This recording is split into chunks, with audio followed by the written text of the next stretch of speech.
Suite de la correction de l'exercice 8 sur les deuxièmes parties.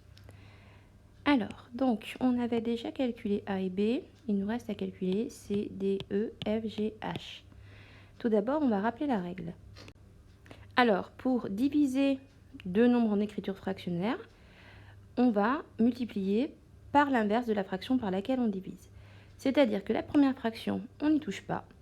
On transforme la division en multiplication et la deuxième fraction, on l'inverse. C'est-à-dire on change la place du numérateur et du dénominateur.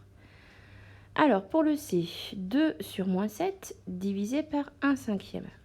Donc, il faut repérer, bien sûr, le divisé qu'on transforme en multiplié et la fraction 1 cinquième qu'on inverse et qui devient 5 sur 1.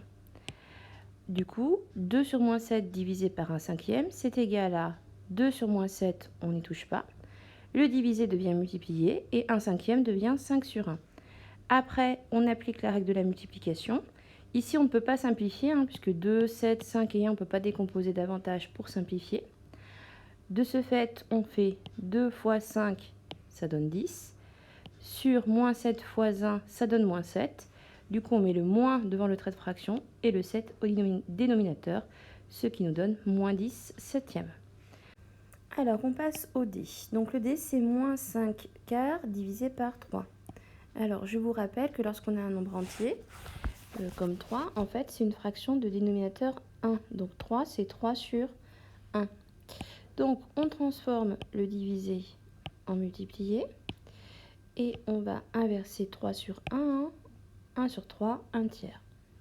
Donc, moins 5 quarts divisé par 3 sur 1, c'est égal à moins 5 quarts que l'on garde, multiplié par 1 tiers. Donc, on inverse, on change le divisé en multiplié et on inverse la deuxième fraction.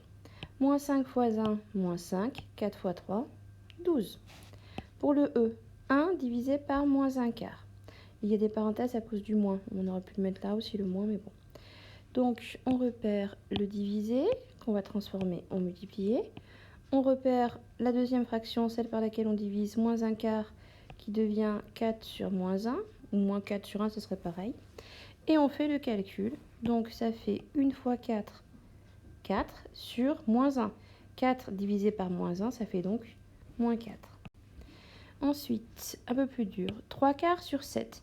3 quarts sur 7, c'est comme 3 quarts divisé par 7. Divisé par 7, c'est divisé par 7 sur 1. Donc, le divisé devient multiplié et 7 sur 1 devient 1 septième. Après, on fait juste 3 fois 1, 3 sur 4 fois 7, 28.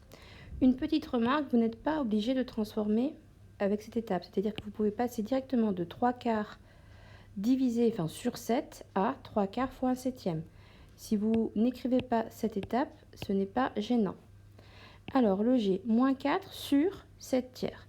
Donc, c'est moins 4 divisé par 7 tiers. Donc là, pareil, on pourrait passer de là à là directement. Alors, moins 4 divisé par 7 tiers. Le divisé devient multiplié. Et le 7 tiers devient 3 sur 7. Alors, j'ai juste rajouté ici que moins 4, c'était comme moins 4 sur 1. C'est juste pour faire la multiplication. Mais on n'est pas obligé, on aurait pu laisser moins 4. Donc, moins 4 fois 3, moins 12. 1 fois 7, 7. Moins 12 sur 7. Et enfin, une fraction de fraction, 5 tiers sur 7 quarts. C'est comme 5 tiers divisé par 7 quarts. Donc là encore, on peut directement passer à l'étape suivante. Alors, le divisé devient multiplié. Et le 7 quarts, on prend l'inverse, ça fait 4 septièmes. Ensuite, on fait 5 fois 4 qui donne 20 sur 3 fois 7 qui donne 21. Donc là, il n'y avait pas de simplification, mais bien sûr, quand ça arrive, il faut simplifier dès qu'on peut. Donc voilà, c'est tout pour cette correction d'exercice.